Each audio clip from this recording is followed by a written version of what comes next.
Hello बच्चों, कैसे हो आप सब लोग। रीबूट चैनल पर आप लोगों का एक बार फिर से स्वागत है। बच्चों, पिछले वीडियो लेक्चर में मैंने आप लोगों के सामने एक क्वेश्चन रखा था जिसका आंसर मैंने कहा था कि मैं नेक्स्ट वीडियो लेक्चर के अंदर दूंगा। तो आइए वीडियो को शुरू करते हैं उसी क्वेश्चन के आंसर के साथ। बच्चों, क्वेश्चन है कि क्या मैथमेटिक्स क्लास 9th के बच्चों के लिए मुश्किल हो जाएगी। तो बच्चों, अगर रियलिटी में आपको मैं इसका आंसर बताऊं तो ऐसा बिल्कुल भी नहीं है। बट मैं ये जरूर कहूंगा कि चीजें अब ज्यादा प्रैक्टिकल और एप्लीकेशन बेस्ड हो जाएंगी। रियल लाइफ से रिलेटेड प्रॉब्लम और क्वेश्चंस आप लोगों को इस बार ज़्यादा देखने को मिलेंगे, जो किसी भी टॉपिक को समझने के लिए आपकी अंडरस्टैंडिंग और नॉलेज को डेवलप करेंगे। बट मैं एक बात जरूर कहना चाहूँगा कि सिलेबस आप लोगों का जरूर थोड़ा सा बढ़ गया है।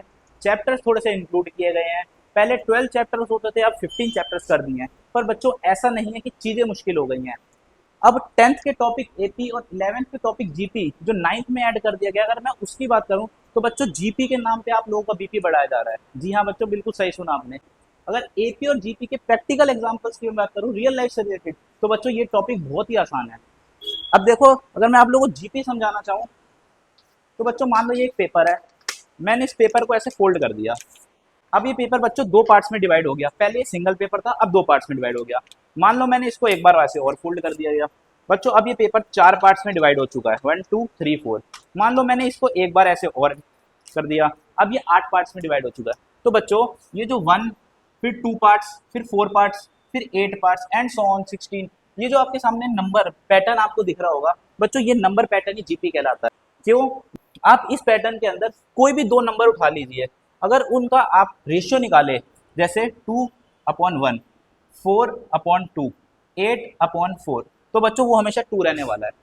मगर आपने ध्यान ये रखना है कि आपने रेशियो हमेशा सक्सेसर अपॉन प्रीडिसेसर निकालना है। तो अगर किसी भी नंबर पैटर्न के अंदर नेक्स्ट टर्म और उससे प्रीवियस टर्म का रेशियो सेम आता है तो बच्चों ऐसे नंबर पैटर्न को ही हम जीपी कहते हैं। इसका एक और एग्जांपल आप समझ सकते हो। मान लो मेरी जेब में 100 रुपये है।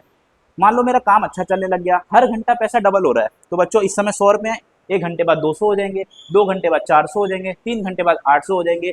तो बच्चों ये जो 100, 200, 400 एंड सो ऑन, ये जो नंबर पैटर्न मिल रहा है बच्चों, ये भी एक जीपी है। क्यों? क्योंकि अगर मैं इसका इसका रेशियो निकालूं या इसका इसका रेशियो निकालूं तो वो 2 आने वाला है। तो बच्चों कोई भी नंबर पैटर्न ऐसा आपको मिलेगा तो उसी को हम जीपी कहेंगे। अब बच्चों इसी तरीके से अगर मैं एपी आप लोगों को समझाना चाहूँ तो मान लो आपने 10 से लेकर 20 तक काउंटिंग लिख दी, 10 11 12 13 ऐसे सो ऑन।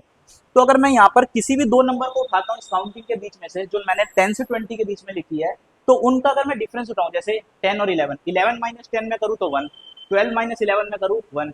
इसी तरीके से कोई भी सक्सेसर माइनस प्रीडिसेसर अगर मैं करता हूँ तो आंसर 1 आ रहा है। तो यानी कि ऐसी कोई भी एक नंबर पैटर्न आपके सामने लिखी हो जहाँ पर किसी भी दो नंबर का डिफरेंस अगर मैं निकालूं वो सेम आ जाए, तो बेटा ऐसी पैटर्न को हम। और अगर मैं आपको एपी के एग्जांपल देना चाहूँ तो मान लो सिंपल इंटरेस्ट। जी हाँ बच्चों, सिंपल इंटरेस्ट जो आप क्लास 7th 8th के अंदर पढ़ के आए हो, वो भी एक तरीके से एपी का एग्जांपल है। मान लो मेरी जेब में 100 रुपए हैं। एक मेरा दोस्त आता है, वो कहता है भाई मेरे को 100 रुपए दे दे। मान लो मैंने कहा दे दूंगा मगर 20 रुपए इंटरेस्ट लगेगा। वो कहता है ठीक है। मैंने कहा 20 रुपए पर डे के हिसाब से। वो कहता है ठीक है। मैंने कहा कितने दिन में वापस करेगा? कहता है 5 दिन में कर दूंगा। तो बेटा 100 रुपए, अगले दिन वो मेरे को कितने देगा? 120 रुपए। ऐसे ही अगर मैं देखूँ तो उसके बाद उसका इंटरेस्ट कितना हो जाएगा? 140 रुपए, 160 रुपए, 180 रुपए। तो बेटा अगर ये जो 100, 120, 140, 160 जो मैंने आपके सामने लिखा नंबर, इसमें कोई भी दो नंबर में उठाता हूँ तो उनका जो डिफरेंस है वो 20 आने वाला है। तो बेटा कांस्टेंट डिफरेंस आ रहा है, तो ये भी एक तरीके की एपी है। मान लो आप लोगों के घर में सीढ़ी होती है। मान लो हम सीढ़ी का एक एक स्टेप चढ़ना शुरू करें, तो बेटा सीढ़ी का पहला स्टेप चढ़ेंगे, उसके बाद दूसरा चढ़ेंगे, उसके बाद तीसरा चढ़ेंगे। तो एक एक स्टेप बढ़ रहे हैं। तो बेटा अगर कोई भी दो स्टेप्स के बीच का डिफरेंस निकालो तो वो 1 आ रहा है। मान लो चौथी सीढ़ी से पांचवी सीढ़ी पे गया तो पांचवी सीढ़ी और चौथी सीढ़ी का जो डिफरेंस है स्टेप का, वो 1 है। तो बेटा ये भी एक तरीके की एपी है। तो आप लोग सोच सकते हो ये एपी और जीपी जो हम बिना बात के डर रहे हैं, अगर हम प्रैक्टिकल देखें तो कितना आसान टॉपिक्स हैं। तो बच्चों बिल्कुल भी घबराए नहीं। जैसी भी चीजें होंगी आपको बहुत अच्छे से पढ़ाई और समझाई जाएंगी। Thanks for watching the video.